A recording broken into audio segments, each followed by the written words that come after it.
আসসালামু আলাইকুম, welcome to Sitara mini kitchen. আজকে আমি আপনাদের সাথে সফট নরম তুলতুলে একটি পরোটা রেসিপি শেয়ার করব। শীতের সকালে আপনারা চাইলে এভাবে করে এই সফট পরোটাগুলো বানিয়ে যে কোনো সবজির সাথেই পরিবেশন করে নিতে পারেন। আশা করছি আজকের এই সহজ রেসিপিটি আপনাদের সবার কাছে অনেক ভালো লাগবে। চলে যাচ্ছি মূল রেসিপিতে। এখানে একটা মিক্সিং বলে নিয়ে নিচ্ছি 2 কাপ ময়দা। ময়দার পরিবর্তে আটা দিয়েও এই পরোটাগুলো বানিয়ে নিতে পারেন। স্বাদ অনুযায়ী লবণ দিয়ে দিলাম 2 টেবিল চামচ চিনি। এখন এগুলো মাখিয়ে নেওয়ার পরে কুসুম গরম পানি দিয়ে নরম সফট একটা ডো তৈরি করে নিতে হবে। অল্প অল্প করে পানি দিয়েই ডোটা তৈরি করে নিতে হবে। একেবারে পানি দিয়ে দিলে ডোটা নরম হয়ে যেতে পারে। আর এভাবে করে মাখিয়ে নেওয়ার পরে এখন এর উপর দিয়ে দিব 2 টেবিল চামচ সয়াবিন তেল।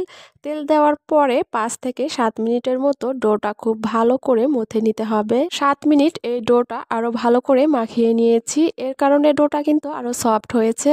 আর এই ডোটা আমি কয়েক ভাগে ভাগ করে নিয়েছি পরোটা তৈরি করার জন্য। এই ডোগুলোর উপরে এখন তেল মাখিয়ে দিয়ে 30 মিনিটের মতো রেস্টে দিয়ে দিব।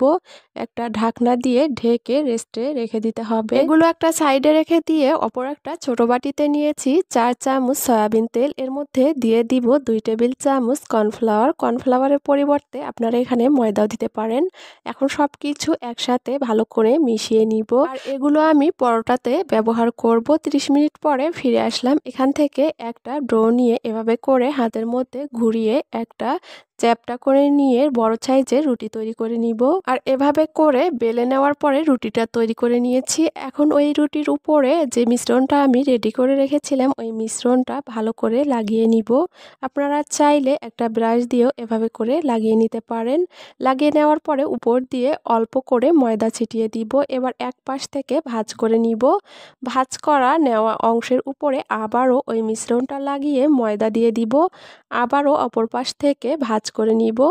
আবারও ওই মিশ্রণটা লাগিয়ে নেওয়ার পরে আবারও ময়দা ছিটিয়ে দিব। আর এভাবে করে দুই পাশ থেকে ভাঁজ করে নেওয়া হয়ে গেলে এখন আবারও অপর পাশ থেকে এভাবে করে ভাঁজ করে নিয়ে আবারও অপর পাশ থেকে একইভাবে ভাঁজ করে নিব। আর এভাবে করে ভাঁজ করে নিলেই তৈরি হয়ে গেল পরোটা তৈরির জন্য একটা লেচি। আর এভাবে করেই আমি সবগুলো লেচি তৈরি করে নিয়েছি। প্রথমে আমি যে লেচিটা তৈরি করেছিলাম ওই লেচিটা দিয়েই এই পরোটাটা তৈরি করে নিয়েছি। এখন চলে যাচ্ছি ভাজতে।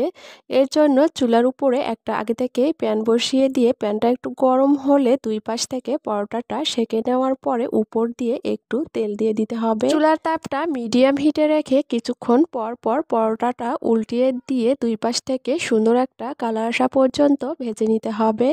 আর এভাবে করে আমি সবগুলো পরোটা একটা একটা করে বেলে নেওয়ার পরে একটা একটা করে ভেজে নিব।